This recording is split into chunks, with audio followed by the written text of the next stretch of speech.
Hello students, I am your educator Ritu. This is the part 7 of chapter 6 of class 10th. In this part, we will learn about respiration. So, first of all, what is respiration? So, respiration is an act. It is an act in which intake of oxygen take place and release of CO2 take place. So, respiration is an act in which we take oxygen inside our body and release CO2 from our body to outside. We take oxygen from outside and release CO2 from our body. Okay, now this is very important flow chart of the NCERT book. इस flow chart से हमेशा question आते हैं, सो इसे समझना बहुत important है. So let's get started. सो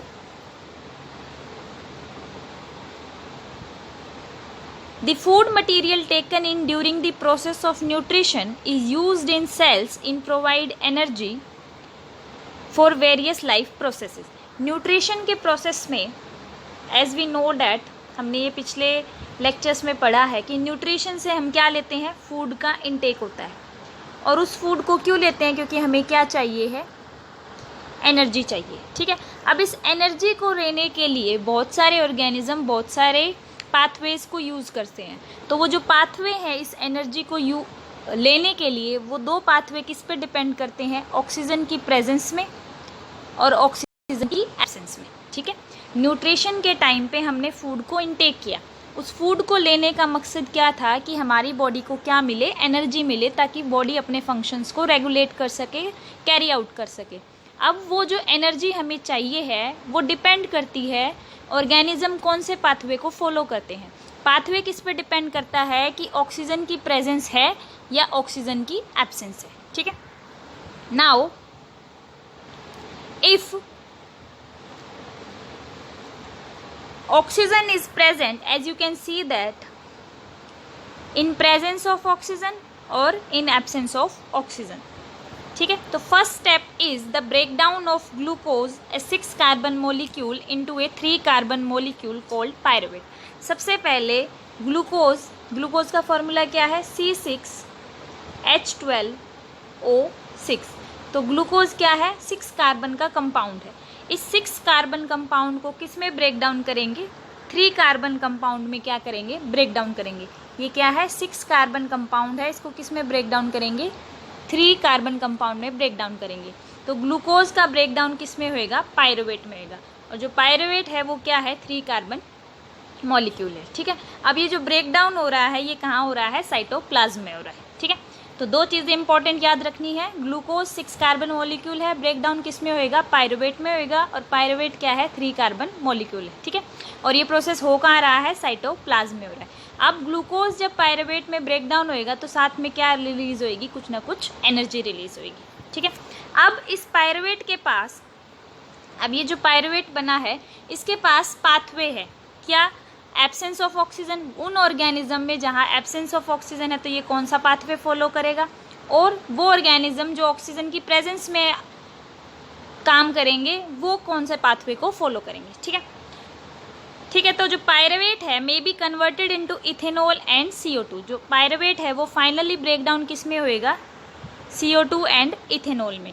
ये किन ऑर्गेनिज्म में होएगा, जहाँ पे एब्सेंस ऑफ ऑक्सीजन है.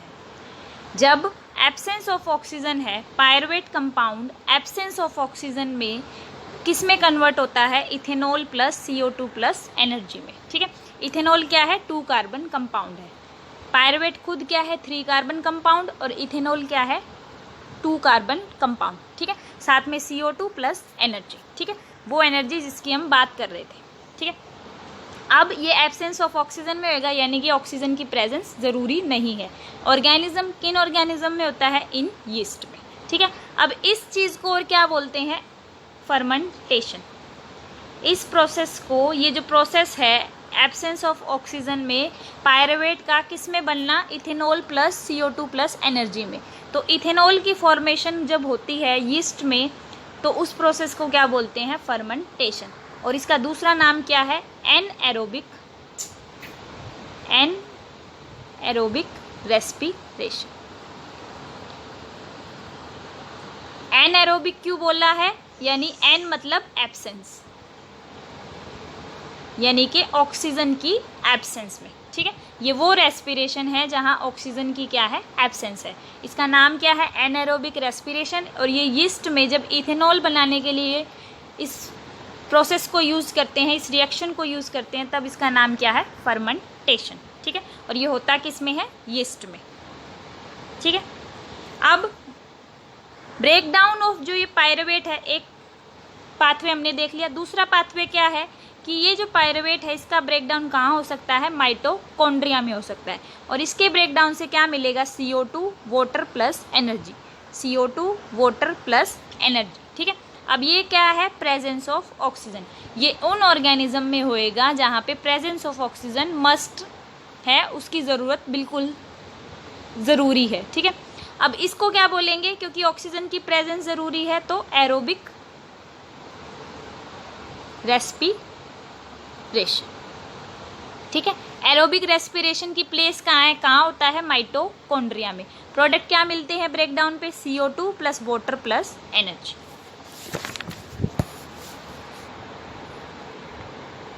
ठीक है। अब जो रिलीज ऑफ एनर्जी हो रही है यहाँ पे, अगर हम कंपेयर करें एरोबिक प्रोसेस को और एनएरोबिक प्रोसेस को, ये एनएरोबिक प्रोसेस है, एरोबिक प्रोसेस और एनएरोबिक प्रोसेस को अगर हम कंपेयर करें तो एनर्जी रिलीज कहाँ ज़्यादा होती है, एरोबिक प्रोसेस में।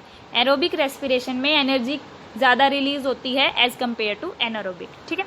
अब थर्ड पाथवे बच गया कि ये पायरुवेट ब्रेकडाउन होके फिर से एनर्जी रिलीज करे। तो तीसरा क्या है कि कई बार जब हम हैवी एक्सरसाइज करते हैं या फिर किसी फिजियोलॉजिकल फंक्शन की वजह से हमारी बॉडी में लैक ऑफ ऑक्सीजन हो जाती है।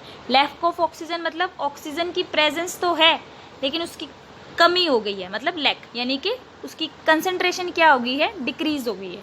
तो लैक ऑफ ऑक्सीजन की वजह से क्या होता है, जो पायरुवेट है वो हमारी मसल सेल्स में, जो हमारी बॉडी में मसल सेल्स हैं उनमें क्या होता है, वो पायरुवेट ब्रेक डाउन होकर क्या बना लेता है, लैक्टिक एसिड प्लस एनर्जी को रिलीज कर देता है और साथ में क्या बनाता है, लैक्टिक एसिड। अब ये जो लैक्टिक एसिड है ये हमारी मसल सेल्स में क्या हो जाता है, डिपॉजिट हो जाता है। तो एक्सरसाइज वगैरह जब हम करते हैं तो हमें हमारी बॉडी में क्या महसूस होते हैं, क्रैम्प महसूस होते हैं। जब भी हम कोई हैवी एक्सरसाइज करते हैं, जंपिंग वगैरह करते हैं, दौड़ लगाते हैं, तो हमारी बॉडी को ऑक्सीजन की कमी महसूस होती है। तो उस ऑक्सीजन की कमी के टाइम पे क्या पाथवे फॉलो होएगा, पायरुवेट किस में कन्वर्ट हो जाएगा, लैक्टिक एसिड में।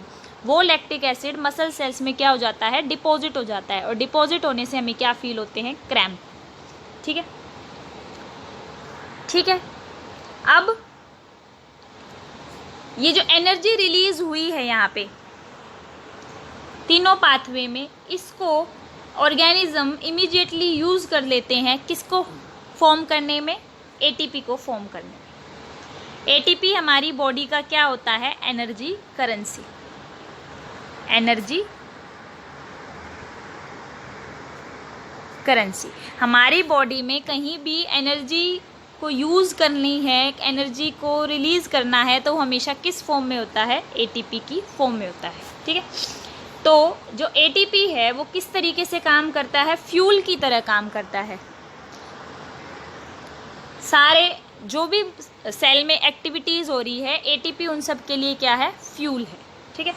अब कोई एंडोथर्मिक प्रोसेस है, एंडोथर्मिक प्रोसेस क्या होते हैं, जिनमें हीट की रिक्वायरमेंट होती है, एनर्जी की रिक्वायरमेंट होती है, ठीक है। तो जो एंडोथर्मिक प्रोसेस है उनमें हमें एनर्जी की रिक्वायरमेंट होगी। तो जो एनर्जी की रिक्वायरमेंट है उसका मतलब क्या है कि एटीपी की रिक्वायरमेंट है। अब इस एटीपी को क्या होना पड़ेगा, ब्रेक डाउन होना पड़ेगा। तो ये ब्रेक डाउन किस में होएगा, एडीपी में, और साथ में क्या रिलीज़ करेगा, एक फॉस्फेट रिलीज़ कर देगा। अब ये जो फॉस्फेट रिलीज हुआ है इसका मतलब एनर्जी की रिक्वायरमेंट फुलफिल हो गई है। तो एंडोथर्मिक रिएक्शन में एटीपी क्या होता है, ब्रोकन डाउन होता है। ठीक है, अब एटीपी की फुल फॉर्म, ए मतलब एडिनोसिन, टी मतलब ट्राई और पी मतलब फॉस्फेट। मतलब एटीपी में कितने फॉस्फेट हैं, 3 फॉस्फेट हैं। अब जब जब वो एक एक फॉस्फेट को रिलीज करता रहेगा एनर्जी रिलीज होती रहेगी। तो एंडोथर्मिक प्रोसेस में जहाँ पे भी एनर्जी की ज़रूरत होती है तो इसको ब्रेक डाउन होना पड़ेगा। तो ब्रेक डाउन होएगा तो क्या बना लेगा, ADP प्लस एक फॉस्फेट रिलीज हो गया। ये फॉस्फेट रिलीज हो गया, इसका मतलब क्या रिलीज हो गई, एनर्जी रिलीज हो गई। ठीक है, और ADP क्या है, एडिनोसिन, D मतलब डाई और P मतलब फॉस्फेट, एडिनोसिन डाई फॉस्फेट। अभी भी इस ADP में एक फॉस्फेट और है तो ये एक फॉस्फेट और रिलीज कर सकता है और किस में कन्वर्ट हो जाएगा, AMP। A मतलब एडिनोसिन, M मतलब मोनो और P मतलब फॉस्फेट। ठीक है, अब हमने क्या सीखा है कि ये जो रेस्पिरेशन है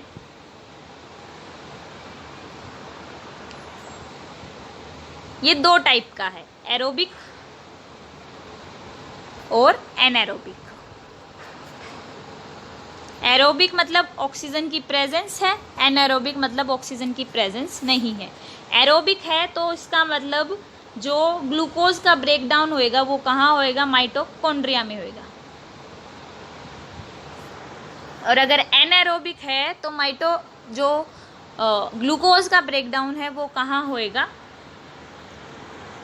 यीस्ट में होएगा। ठीक है, यहाँ पे ब्रेक डाउन होने पे क्या मिलता है हमें, CO2, वाटर और एनर्जी। जबकि एनारोबिक में ब्रेक डाउन होने पे हमें क्या मिलता है, इथेनॉल। एनारोबिक में हमें क्या मिलता है, इथेनॉल, CO2 और एनर्जी। और एरोबिक में हमें क्या मिलता है, CO2, वाटर और एनर्जी। ठीक है, तो आज जो हमने पढ़ा है उसमें सबसे इम्पोर्टेंट क्या है, ये फ्लो चार्ट इम्पोर्टेंट है। इससे हमेशा क्वेश्चन बनते हैं, ये सीधा पूछ सकते हैं कि break down of glucose, explain करिए कि break down of glucose by various pathway. तो आपको ये पूरा फ्लो चार्ट बना के आना है और उसको एक्सप्लेन करना है कि 3 पाथवे हैं, एक एब्सेंस ऑफ ऑक्सीजन, एक प्रेजेंस ऑफ ऑक्सीजन और तीसरा लैक ऑफ ऑक्सीजन। तो एब्सेंस ऑफ ऑक्सीजन में क्या होता है, प्रेजेंस ऑफ ऑक्सीजन में क्या होता है, लैक ऑफ ऑक्सीजन में क्या होता है। ये तो हो गया सब्जेक्टिव टाइप ऑफ क्वेश्चन। यहाँ से ऑप्शनल टाइप भी बन सकते हैं कि ग्लूकोज मॉलिक्यूल साइटोप्लाज्म में जब ब्रेक डाउन होता है तो किस में कन्वर्ट होता है, तो पायरुवेट में कन्वर्ट होता है। पायरुवेट यीस्ट में जब भी एब्सेंस ऑफ ऑक्सीजन में इसका ब्रेक डाउन होता है तो क्या प्रोडक्ट मिलते हैं, तो इथेनॉल, CO2 मिलते हैं। साथ ही अगर ये पूछें कि जो पायरुवेट है वो माइटोकॉन्ड्रिया में जब ब्रेक डाउन होता है तब कौन से प्रोडक्ट होते हैं, तो CO2, वाटर प्लस एनर्जी। वैसे ही जब लैक ऑफ ऑक्सीजन के केस में हमारी मसल सेल्स में जब ब्रेक डाउन होता है तो किस में कन्वर्ट होता है, लैक्टिक एसिड में होता है। ठीक है, ये बहुत इंपॉर्टेंट है तो इसको प्लीज़ ध्यान से पढ़िएगा और समझिएगा। इसके अलावा फिर भी कोई डाउट रह जाए तो प्लीज़ कमेंट सेक्शन में पूछ लीजिएगा। Till then, thank you so much.